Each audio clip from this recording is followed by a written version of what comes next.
The letter arrived on the worst day of Margaret Avery's life, which was saying something because Margaret had been collecting worst days like other women collected china patterns. It came tucked inside a water-stained envelope with a Montana postmark, slipped under the door of the boarding house room where she and her 3 children had been living for the past 4 months on charity that was running out faster than her pride. She almost didn't open it. The last letter she'd received had been from her brother-in-law in Ohio, informing her that there was no room in his house for a widow with 3 children, and suggesting she try the county poorhouse. The one before that had been from the bank in St. Louis, notifying her that her late husband's debts exceeded his assets and that she owed $214 she didn't have. Letters, in Margaret's experience, did not bring good news. But the children were asleep, all 3 of them crammed into a single bed that sagged in the middle like a hammock, and the evening stretched empty ahead of her, so she opened it. Dear Mrs. Avery, my name is Jonas Wakefield. I own a cattle ranch outside of Elk Bend, Montana Territory. I am writing to you on the recommendation of Mrs. Clara Hutchins, who I understand was a friend of your late husband's family. Mrs. Hutchins tells me you are a widow with 3 children and that your circumstances are difficult. She tells me you are honest, hard-working, and in need of a home. I am in need of a wife. I will be direct with you because I don't believe in wasting time with pretty words that don't mean anything. I am 41 years old.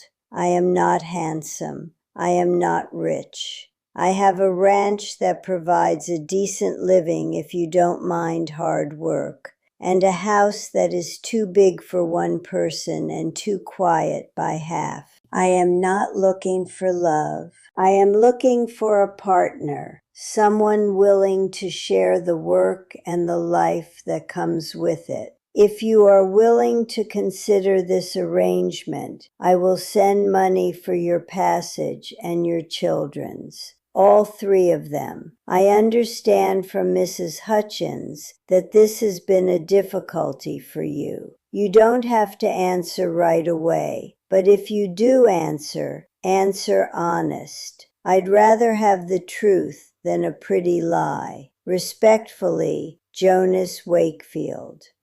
Margaret read the letter 3 times. Then she set it down on the table and pressed her hands flat against the wood to stop them shaking. All 3 of them. That was the line that broke her. Not the offer of marriage to a stranger. Not the blunt admission that he wasn't handsome or rich. Not the promise of a home in territory so remote it might as well have been the moon. It was those 4 words, all 3 of them. Because in the 8 months since Henry Avery had died of pneumonia in a St. Louis hospital, leaving Margaret with $12, 3 children, and a stack of debts taller than her oldest boy, not one person had been willing to take all 3 of them. Her parents had offered to take the girls, but not the boy. Her sister could manage the boy, but not the girls. The poorhouse would take the children, but separate them. Every door Margaret had knocked on had opened just wide enough to show her the same impossible choice. Keep your children together and starve, or break them apart and survive. She'd chosen to starve, or rather, she'd chosen to keep fighting until she couldn't fight anymore, picking up laundry work and mending and anything else that paid pennies and didn't require leaving the children alone. But the money was running out, and winter was coming, and the boarding house owner had started leaving pointed notes about overdue rent, and Margaret was running out of doors to knock on. Now here was a door she hadn't knocked on, one that had opened on its own, held open by a man she'd never met, who was offering to take not just her, but all of them. No conditions, no choosing, all three. She wrote back that night before she could talk herself out of it. Dear Mr. Wakefield, yes, honestly yours, Margaret Avery. The money arrived 2 weeks later, enough for 3 train tickets and a stagecoach passage from the nearest railhead to Elk Bend, with extra folded inside a note that read, "For whatever the children need on the journey, don't go without eating." The practicality of it, not generosity dressed up as charity, but straightforward provision from a man who'd thought about what a woman traveling alone with 3 children would actually need, made Margaret's eyes sting. The journey took 9 days. 9 days of trains and stagecoaches and cheap hotels where Margaret slept with one eye open and one arm around her youngest. Thomas was 10 and old enough to help, though his help mostly consisted of glaring at any man who looked at his mother too long, a habit he developed since his father's death that made Margaret's heart ache with equal parts pride and sorrow. Alice was 7 and handled travel with the stoic endurance of a child who'd already learned that complaining didn't change anything. And baby James, not really a baby anymore at 3, but still small enough to carry when his legs gave out, spent most of the journey with his face pressed against whatever window was available, absorbing the changing landscape with wide, solemn eyes. They arrived in Elk Bend on a Tuesday afternoon in early October. The town was small even by frontier standards. A main street with a general store, a saloon, a church. The stagecoach driver pointed them toward a man standing beside a wagon near the livery stable. Jonas Wakefield was not handsome. He'd been honest about that. Tall, lean, weathered, with a face that looked carved from wood by someone who valued function over beauty. His eyes, brown, deep-set, serious, held the steadiness of a man who didn't say things he didn't mean. He watched them approach with his hat in his hands. Margaret saw his eyes take inventory, the worn luggage, the patched clothes, the 3 children clinging to her skirts, and waited for the disappointment she'd learned to expect. It didn't come. Jonas simply nodded and said, "Mrs. Avery, I'm Jonas. Welcome to Elk Bend." His voice was quiet, not soft. There was nothing soft about the man, but quiet the way a deep river was quiet. "Mr. Wakefield, these are my children, Thomas, Alice, and James." Jonas crouched down to the children's eye level, a gesture that surprised Margaret because most men address children from above. He shook Thomas's hand with the same seriousness he'd give a grown man. He produced a small candy from his pocket for Alice. And to James, hiding behind Margaret's skirt, "I hear you like horses. I've got one named Biscuit who's been needing someone to talk to. Think you could help?" James nodded, and the ghost of a smile crossed his face. "Wagons loaded," Jonas said. "About an hour to the ranch. There's blankets in the back if the children want to sleep." That was it. No speeches, no promises, no awkward attempts at warmth. Just quiet competence and a wagon pointed toward home. The ranch was larger than Margaret had expected. A solid 2-story house with a wide porch, set against hills that caught the afternoon light like gold. Barn, corrals, bunkhouse, chicken coop, everything well maintained but spare. Inside confirmed it. Clean, functional, empty in the way single men's homes were empty. No curtains, no pictures, a kitchen stocked with basics, and the limited variety of a man feeding only himself. Jonas carried their bags upstairs. 3 bedrooms besides mine. I figured the boy could have one, the girls share, and you, he paused at the master bedroom. This one's yours. I moved my things down the hall. I can't take your bedroom. It's the biggest room. You'll need the space. He set her bag inside. I don't sleep much anyway. Alice appeared at Margaret's elbow. Mama, there's a real bathtub with a pump inside the house. The wonder in her voice reminded Margaret how far they'd fallen. A year ago, they'd had a proper house in St. Louis. Now an indoor pump was a miracle. Jonas had left provisions for supper. Margaret took command of the kitchen, and within an hour had the house smelling like food cooked by someone who cared about the people eating it. Jonas ate in focused silence. Thomas watched him with narrow-eyed assessment. Alice chattered about the house. James sat in Margaret's lap, getting mashed potato everywhere except his mouth.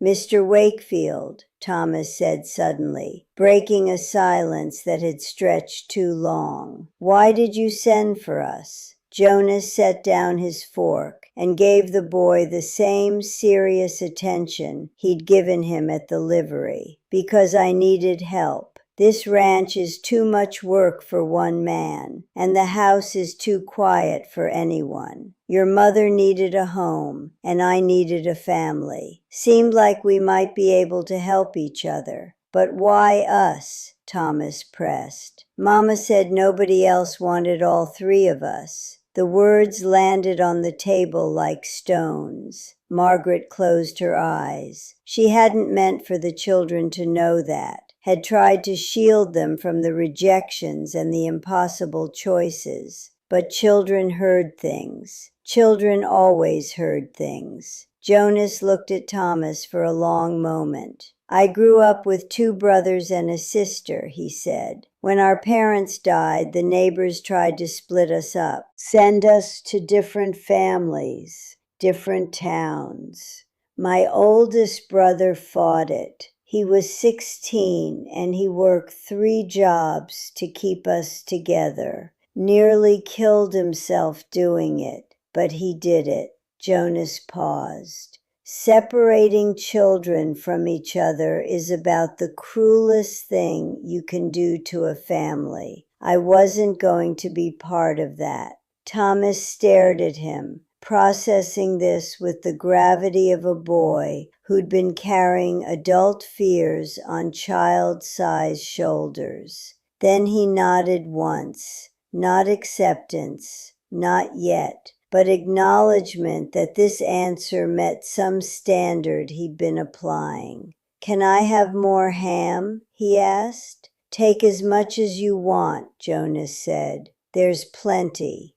Those first weeks settled into a rhythm that surprised Margaret with its ease. Jonas worked the ranch from dawn to dark. He had a single hired hand, an older man named Silas, who lived in the bunkhouse and communicated primarily in grunts and head nods, while Margaret managed the household with the accumulated skill of a woman who'd been running a home since she was 16. She cooked, cleaned, organized, and gradually transformed the bare, functional house into something that felt like a place where people actually lived.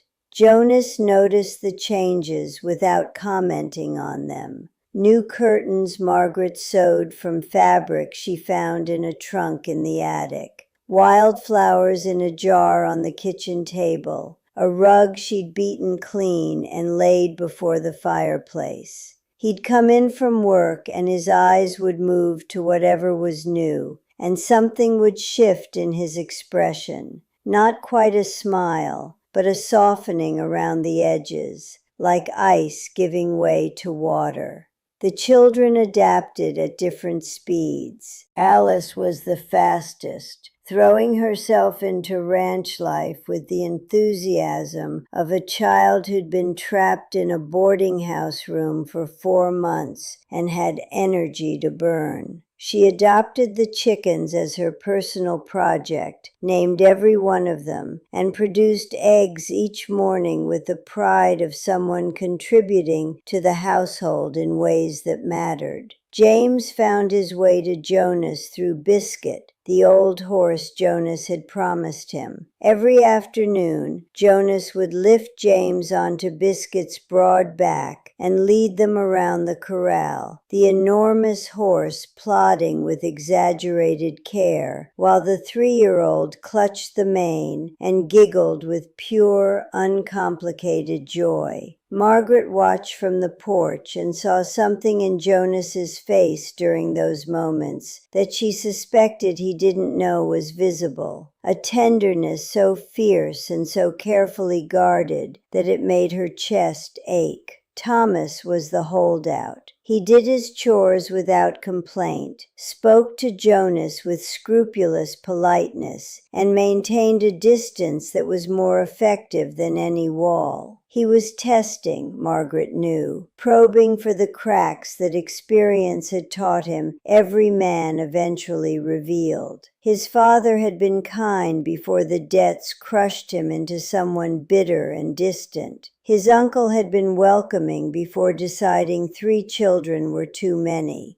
Every man in Thomas's short life had started well and ended poorly, and the boy was waiting for Jonas to follow the same pattern. Jonas seemed to understand this without being told. He didn't push. He didn't try to win the boy over with gifts or forced camaraderie. He simply included Thomas in the work of the ranch, mending fences, checking cattle, hauling water, and treated him with the same quiet respect he showed everyone. He asked Thomas's opinion on things that mattered and listened to the answers. He gave the boy responsibilities that were real, not invented, and trusted him to carry them out.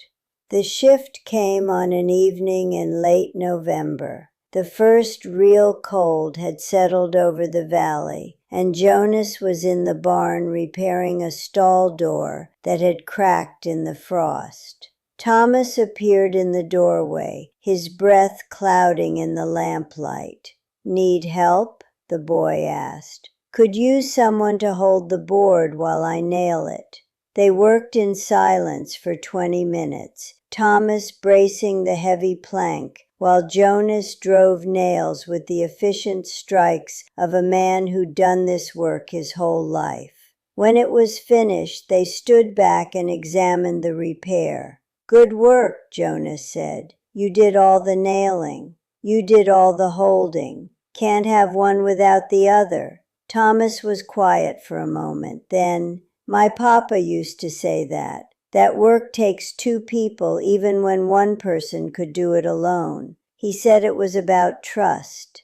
It was the first time Thomas had mentioned his father to Jonas. The boy's voice was carefully neutral, but his eyes were watchful, gauging Jonas's reaction. "Your papa was right," Jonas said, "and he sounds like he was a man who understood things that matter." Thomas looked at the repaired stall door. "He was, before the debts got bad. After that he changed, got angry at things that weren't worth being angry about, stopped laughing." The boy's voice thinned. "I think the worry ate him up inside before the pneumonia ever got to him." Jonas leaned against the stall and gave Thomas the time and space the moment required. Worry can do that to a man, especially when he's carrying more than he can hold and is too proud to set any of it down. "Is that what you are? Proud?" "I've been called worse." Jonas paused. but I'm not too proud to admit when I need help. That's why I wrote to your mother." Thomas absorbed this.